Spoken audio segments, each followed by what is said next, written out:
मेरे प्यारे मित्रों नमस्कार। आज हम पढ़ रहे हैं लेक्चर नंबर 54 मास ट्रांसफ़र ऑपरेशन 2 में डिस्टिलेशन के लास्ट पड़ाव पे हैं हम। इससे पहले आपने 53 लेक्चर डिस्टिलेशन में पढ़े।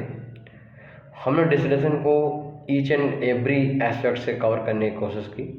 हमने आपको थ्योरी, उसके numerical, previous year question, industrial approach, research approach, जो भी अब तक की कॉन्सेप्ट्स हैं उन पर डिस्कस करने का प्रयास किया।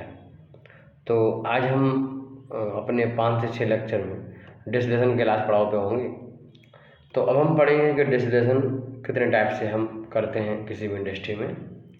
डिस्टिलेशन का मतलब है कि हम 2 कंपोनेंट हैं, बाइनरी मिक्सचर है या फिर मल्टी कंपोनेंट है। जैसे कि इंडिया हम रिफाइनरी में देखते हैं मल्टी कंपोनेंट सिस्टम होता है। तो इनको हम सेपरेट करने के लिए कौन से मेथड हैं जिनको हम फॉलो करते हैं और जिनको हम अडॉप्ट करते हैं, हम यहाँ पर सीखेंगे। तो मुझे लगता है कि ये लेक्चर बहुत ही कुछ सिखाएगा आपके लिए। चलिए आज हम पढ़ते हैं वैक्यूम डिस्टिलेशन।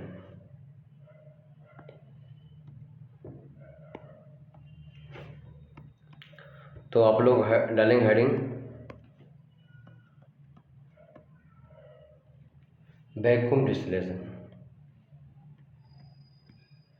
वैक्यूम को ऐसे लिखते हैं और वैक्यूम को WM ऐसे भी लिखते हैं, ठीक है। डिस्टिलेशन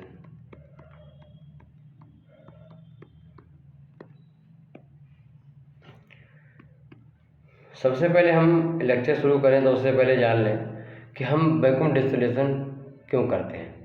नॉर्मली मीनिंग है कि हमारे पास एटमॉस्फेरिक प्रेशर है, हमने 2 कंपोनेंट को डाला उसके अंदर और वो दोनों कंपोनेंट अलग हो गए। तो सिंपल सी बात है, इसका बॉइलिंग पॉइंट कम होगा, वो पहले वेपराइज होगा जिसको हमने मोर वोलेटाइल बोला। जिसका बॉइलिंग पॉइंट ज़्यादा होगा बाद में वेपराइज होगा जिसको हमने लेस वोलेटाइल बोला। बट वैक्यूम डिस्टिलेशन की ज़रूरत हमें क्यों पड़ी? वैक्यूम से इफेक्ट क्या होता है?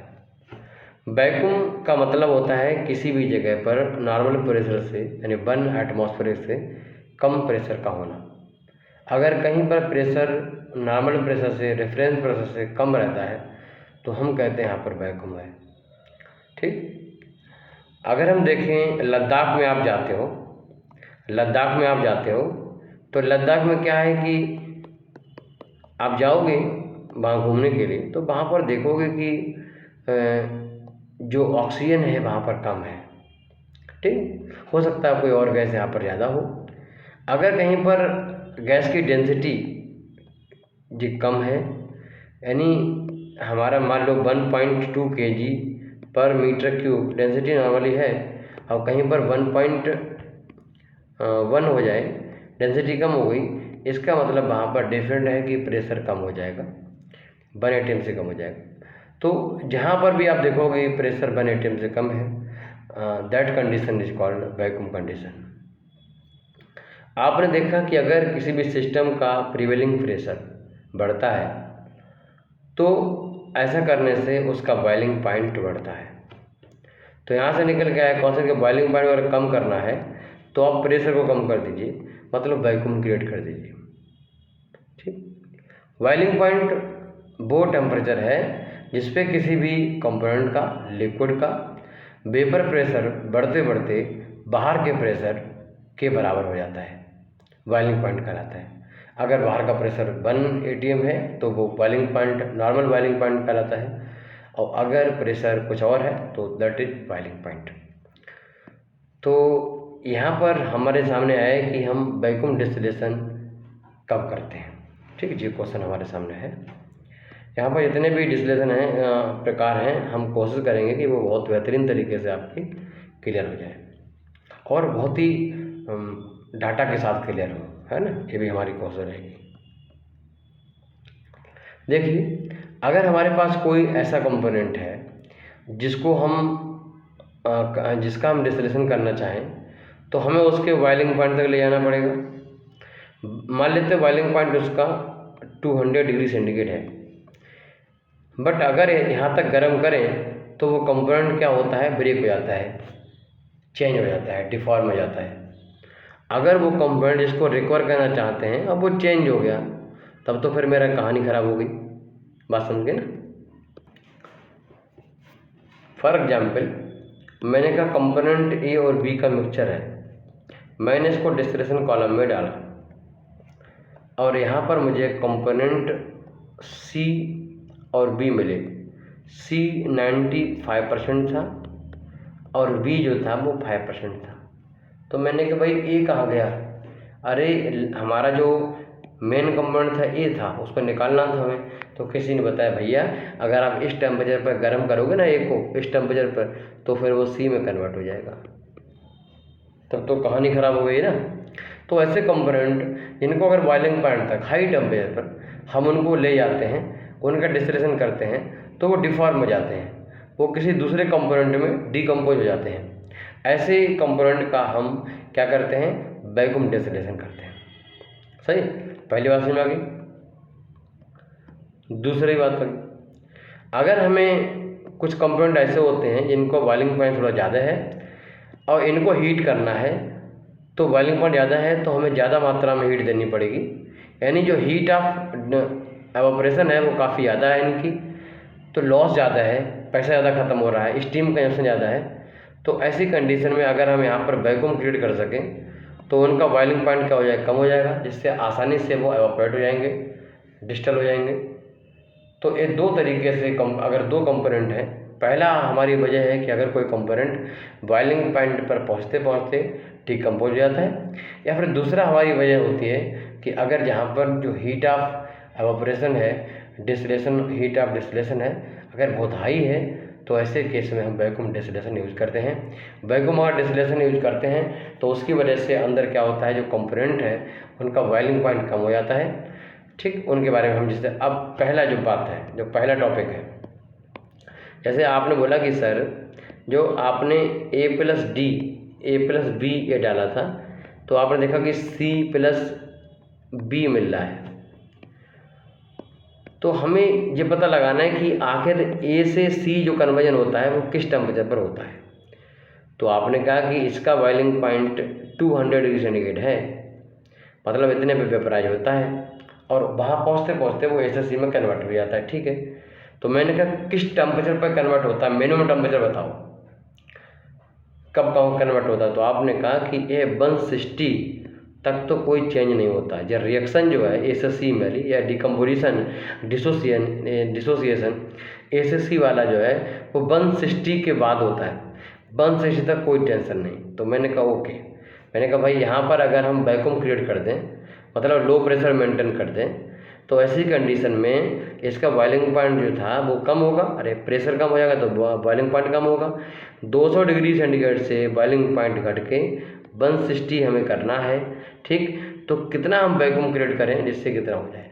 तो मैंने कहा वैक्यूम डिस्टिलेशन फॉलो करो, हम यहाँ पर वैक्यूम क्रिएट कर देंगे जिससे 200 डिग्री सेंटीग्रेड का हमारा टेम्परेचर जो बॉइलिंग पॉइंट है वो घट के 160 तक हो जाएगा और हमारा कंपोनेंट ए जो है सीधे यहाँ पर मुझे ए और बी की फार्म में बी बहुत कम मिलेगा, जो भी है वो यहाँ मिल जाएगा। बट इस बार ए सी में कन्वर्ट नहीं होगा क्योंकि हमने सिस्टम का टेम्परेचर 160 मेंटेन कर लिया है। क्योंकि मुझे मालूम था ए को वेपराइज करना है, तो हम प्रेशर कम कर देंगे तो कम टेम्परेचर पर क्या होगा, ए वेपराइज हो जाएगा, क्योंकि इसका बॉइलिंग पॉइंट अब कम हो गया है क्यों हमने वैक्यूम अंदर क्रिएट कर रखा है। दूसरी हमारी जो वजह थी, स्टीम ज़्यादा लग रही थी, हीट कंजप्शन ज़्यादा था। तो यहाँ पर क्या हो सकता है, जैसे आपने बैक प्रेशर कम लगाया तो दोनों बॉइलिंग पॉइंट जो कंपोनेंट थे ये हो गई, उनके सबके बॉइलिंग पॉइंट उस हिसाब से कम हो गए। बॉइलिंग पॉइंट कम हो जाएंगे तो कम हीट में ही क्या हो गया, वो एवापोरेट हो जाएंगे। हाँ, वो बात अलग है कि अब जो यहाँ पर बात हम कर रहे हैं वैक्यूम डिस्टिलेशन की, तो वैक्यूम डिस्टिलेशन में हमें वैक्यूम क्रिएट करना पड़ता है और वैक्यूम क्रिएट करने के लिए जो बहुत महत्वपूर्ण इक्विपमेंट जो बहुत यूज करते हैं वो है लिक्विड रिंग वैक्यूम पंप। ठीक, liquid ring vacuum pump use करते हैं।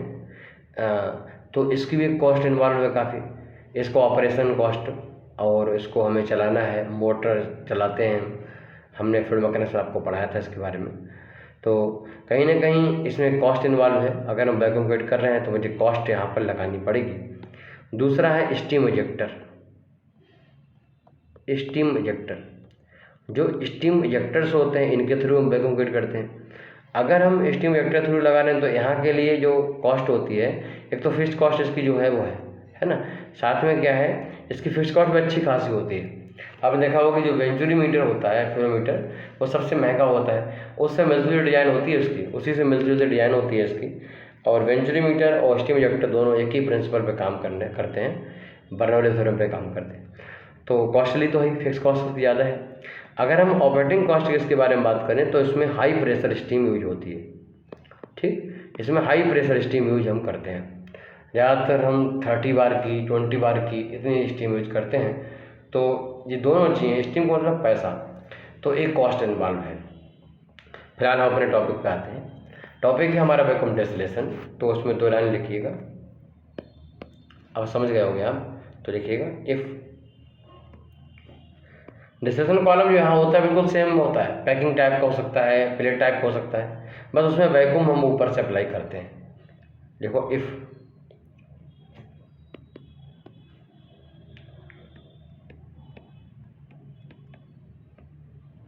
सबस्टेंस could be deform या decomposed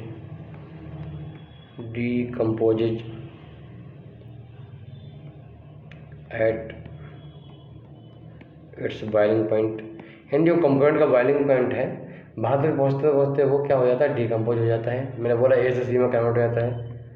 या फिर there is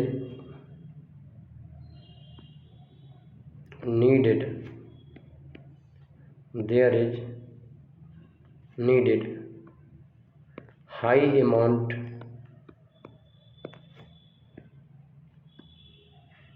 of heat to distill that component। ठीक, तो ज़्यादा हमें एनर्जी चाहिए या फिर वो डिकम्पोज हो सकता है, उस केस में हम वैक्यूम डिस्टिलेशन यूज करते हैं। समझ गए?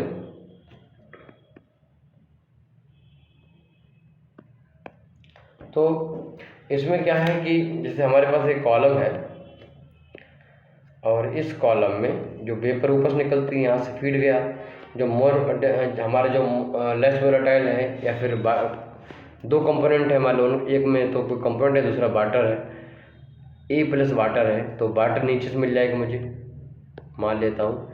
अगर दूसरे का बॉइलिंग पॉइंट लेस देन 100 है तो ठीक, या फिर दूसरा कोई कंपोनेंट है बी ज़्यादा मात्रा में नीचे मिल जाएगा, और वेपर हमें यहाँ से मिलेगी। इन वेपर को हम आगे कंडेंस कर सकते हैं या फिर वेपर को आगे प्रोसेस में यूज कर सकते हैं। तो यहाँ पर मुझे क्या करना है, वैक्यूम लगा देना है, वैक्यूम अप्लाई मुझे यहाँ पे करना है। ठीक, तो वैक्यूम अप्लाई हम यहाँ पर कर देते हैं। बेसिकली यहाँ का जो प्रेशर होता है वो 1 atm से कम होता है।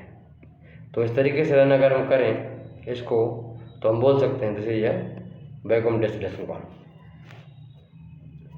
आपने देखा कि सिर्फ यहाँ पर एक एक्टिविटी होती है कि वैक्यूम जब हम क्रिएट करते हैं मतलब प्रेशर कम करते हैं तो बॉइलिंग पॉइंट कम हो जाता है, जिससे दोनों ऊपर की नीड है वो हमारी पूरी हो जाती है। हाँ, एक कॉम्प्लिकेटेड तो काफ़ी होता ही है क्योंकि इसमें हमें वैक्यूम पे काम कर रहा है, वैक्यूम जो प्रॉपर मुझे मेंटेन करना पड़ता है। अगर लिक्विडिंग वैक्यूम पंप यूज़ कर रहे हैं तो वहाँ पर पानी का फ्लो प्रॉपर होना चाहिए, पानी का टेम्परेचर उसमें यूज होता है लिक्विडिंग बनाने के लिए, वो प्रॉपर होनी चाहिए। और वैक्यूम सिस्टम को मेंटेन करना थोड़ा सा कॉम्प्लिकेटेड तो है ही, जब इंडस्ट्री में आप जाओगे तो वहाँ पर देखोगे।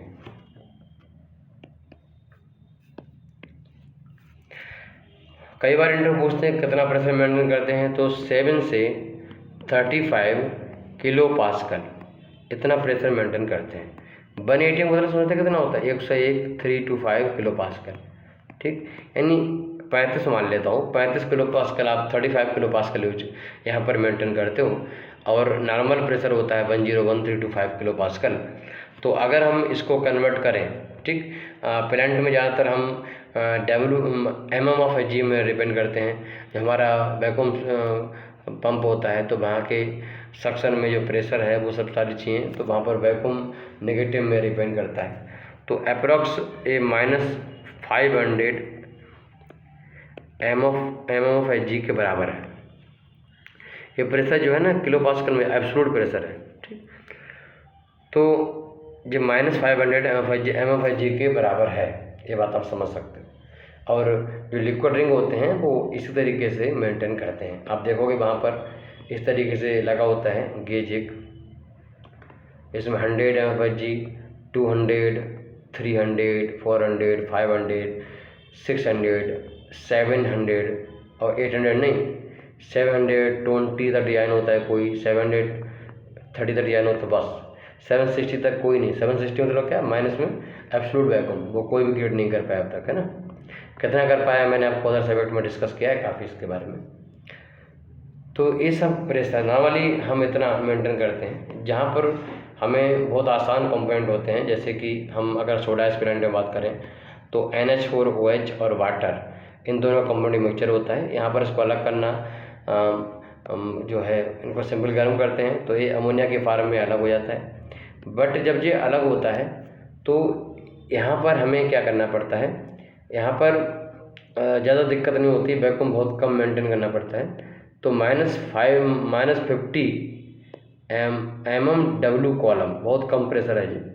तो इतना हमें मेंटेन करने पर ही हमारा डिस्टिलेशन हो जाता है, ठीक।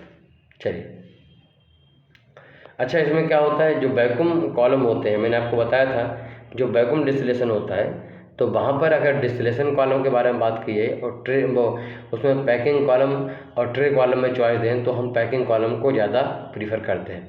पैकिंग कॉलम में जो डेल्टा P है वो कम होता है, डेल्टा P मतलब प्रेशर लॉस कम होता है, जिसकी वजह से हम इजीली वैक्यूम मेंटेन कर पाते हैं। तो यहाँ पर हम पैक्ड कॉलम यूज कर सकते हैं, पैक्ड कॉलम यूज कर सकते हैं। और ख़ासकर बात यह है पैक कॉलम की, उसमें जो हमारी पैकिंग्स होती हैं वो बहुत ही ज़्यादा वर्सेटाइल अवेलेबिलिटी है उनकी, तो हम उनको अपने हिसाब से यूज कर सकते हैं। लिक्विड हमारा किसी प्रकार होता है, कोरोजिव हो सकता है हमारा, और किसी प्रकार हो सकता है, तो उसके लिए हम इसको यूज कर सकते हैं, ठीक। अच्छा, अगर मुझे प्लेट कॉलम यूज करनी है तो प्लेट कॉलम के लिए हम जो ट्रे हैं, ट्रे में हम बबल ट्रे हम सिलेक्ट करते हैं, जो बबल कैप ट्रे है वो हम सिलेक्ट करते हैं, या फिर हम सीप ट्रे जिसमें सबसे कम प्रेशर लॉस होता है तो हम इसको सिलेक्ट करते हैं। तो इन दो को सिलेक्ट कर सकते हैं तो हमारा plate column, plate distillation column या ट्रे डिस्टिलेशन कॉलम यहाँ से हमें मिल जाता है। जो ट्रे डिस्टिलेशन कॉलम है, हमें ध्यान रखना है कि जो प्रेशर लॉस बहुत ज़्यादा ना हो, और ये प्रेशर लॉस जो है 0.35 किलो पास्कल पर ट्रे के हिसाब से होना चाहिए, या फिर इसको हम बोलें तो 350 पास्कल पर ट्रे, यानी पर प्लेट के हिसाब से इतना लॉस होना चाहिए। ज़्यादा लॉस होगा तो फिर बियर नहीं कर पाएंगे, ज़्यादा लॉस होगा सिस्टम प्रेशराइज हो जाएगा, तो वैक्यूम डिस्टिलेशन कॉलम मेंटेन करने में दिक्कत आएगी। बार बार वैक्यूम जो पंप है वो लोड छोड़ देगा, दिक्कतें आएंगी। चलिए एग्जाम्पल देते हैं कि कहाँ पर हम इस तरीके से हम इसको मेंटेन करते हैं। तो पहला है, अगर मुझे कोई एनिमल या फिर फिश ऑयल है, ठीक है, लिखो vitamin from animal and fish oil, ठीक। जो समुद्री मछलियाँ होती हैं बड़ी बड़ी, उनके कुछ पार्ट होते हैं स्पेसिफिक, उनसे हम ऑयल निकालते हैं, और उनसे मुझे कुछ विटामिन की रिकवरी करनी हो, जैसे कि मछली क्या बोलते हैं इसको व्हेल मछली जो होती है, व्हेल फिश होती है, तो उससे भी कुछ पार्ट से हम निकालते हैं, हम ऑयल निकालते हैं, और ऑयल से कुछ स्पेसिफिक विटामिन की रिकवरी करते हैं। तो ये सारी रिकवरी जो है इस वैक्यूम के अंतर्गत आती है। वजह इसकी वही है, ए से सी में जो कन्वर्ट ना हो जाए कहीं, इसको ब्रेक करने के लिए हम वैक्यूम डिस्टिलेशन यहाँ पर यूज करते हैं। इसके अलावा कुछ प्लास्टिसाइजर्स होते हैं जो, तो प्लास्टिसाइजर्स क्या होते हैं, मैंने आपको पढ़ाया है केमिकल टेक्नोलॉजी में। प्लास्टिसाइजर्स की जो सेपरेशन इनका करना होता है, तो वो भी हम इसमें क्या करते हैं, प्लास्टिसाइजर्स का PLASTICIZERS, तो प्लास्टिसाइजर्स का हमें सेपरेशन करना है तो भी हम इस टेक्निक से करते हैं।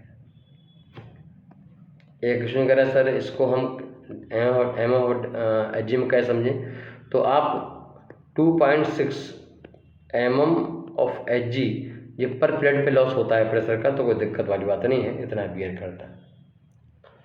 तो वैक्यूम डिस्टिलेशन मुझे लगता है काफ़ी आइडिया आपको समझ में आ गया होगा। 2 ही पर्पज़ थे इसको ईजाद करने के और आपको पढ़ाने के। तो मुझे लगता है कि अच्छा समझ में आया होगा। अगर हमारा वीडियो आप यूट्यूब पर देख रहे हैं तो हमारा एप्लीकेशन केमिकल गुरु डाउनलोड करिए प्ले स्टोर से केमिकल गुरु। जो स्टूडेंट आईफोन वाले हैं वो 98979978 और 74 इस नंबर पे हमें मैसेज कर सकते हैं, तो उनको हम लिंक दे देंगे, उससे वो डाउनलोड कर लेंगे। बहुत ही कम फीस में हम पढ़ाते हैं आपको। 17,000 घंटे की जो हमने दिए हैं किसी सब्जेक्ट में, उसकी फ़ीस में 700 से 800 होती है, तो इसको ज़रूर लीजिए आप। हमने बहुत ही सुपर तरीके से सब्जेक्ट को कवर किया है। एफएम, सीटी केमिकल टेक्नोलॉजी से बोलते हैं, एमईबी स्टैचोमेट्री से बोलते हैं, और थर्मोडायनामिक्स, हीट ट्रांसफ़र, मास ट्रांसफ़र से पढ़ा रहे हैं आपको। हर सब्जेक्ट को मैंने कवर किया है। हमने डिप्लोमा, बीएससी, बीटेक इन सबको पढ़ाते हैं, और कंपटीशन एग्जाम के स्टूडेंट भी हैं जो कंप्लीट इसको पढ़ते हैं। और हम स्पेशली डिप्लोमा, बीएससी को Indian Oil, ISRO, DRDO, NPCIL इन सब एग्जाम के लिए पढ़ाते हैं। तो हमारे एप्लीकेशन है केमिकल गुरु, जहाँ पर chemical engineering the subject OP Gupta सारा चीज़ पढ़ाते हैं। दूसरा हमारा एप्लीकेशन है IICA, इस पर हम स्टूडेंट्स के लिए नॉन टेक पढ़ाते हैं। साथ में हमारे और टीचर हैं, 35 टीचर वो पढ़ाते हैं। साथ में electrical branch, mechanical, civil, electrical, mechanical, civil, electronics, इन सभी ब्रांच के लिए हम पढ़ाते हैं। इसके अलावा जो अदर ब्रांचेस हैं उन सब के लिए, डिप्लोमा वालों के लिए इसरो में, एनपीसीआईएल में जो वैकेंसी आती है उन सब के लिए कोर्स अवेलेबल है। तो ज़रूर हमारे दोनों एप्लीकेशन डाउनलोड करिए, IICA और केमिकल गुरु। इनको जाके अपना फ़ोटो लगा लीजिए, प्रोफाइल पूरी भर लीजिए, फिर सब्जेक्ट देखिए जाकर स्टोर में जाकर कौन कौन सब्जेक्ट है और कौन कौन सा आपको लेना है। हर सब्जेक्ट को आप 2 इंस्टॉलमेंट फीस पे कर सकते हो। मानो 800 है तो 400 इस मंथ में, 400 अगले मंथ में, तो बहुत तरीके से आप पे कर सकते हो। धन्यवाद देता हूँ इंडिया के उन सभी स्टूडेंट का जिन्होंने बहुत ज़्यादा सहयोग किया हमारे इस वैल्यूएबल कंटेंट को। आजकल बिजनेस के दौर में क्या है कि करोड़पति लोग हैं, अपना काम कर रहे हैं, वो 60,000 50,000 फीस जमा करते हैं बच्चों से, बाद में बच्चों की क्या हालत होती है बहुत सारे बच्चों को मालूम है। पर हमारे यहाँ ऐसा नहीं है। हमारे यहाँ कंटेंट बहुत सुपर तरीके से, ईमानदारी से आपको दिया जाता है, बहुत ही कम फीस दिया जाता है, और हम 24 आवर स्टूडेंट को सपोर्ट रेडी रहते हैं। कभी भी क्वेश्चन पूछते हैं उसको जवाब देते हैं। नमस्कार।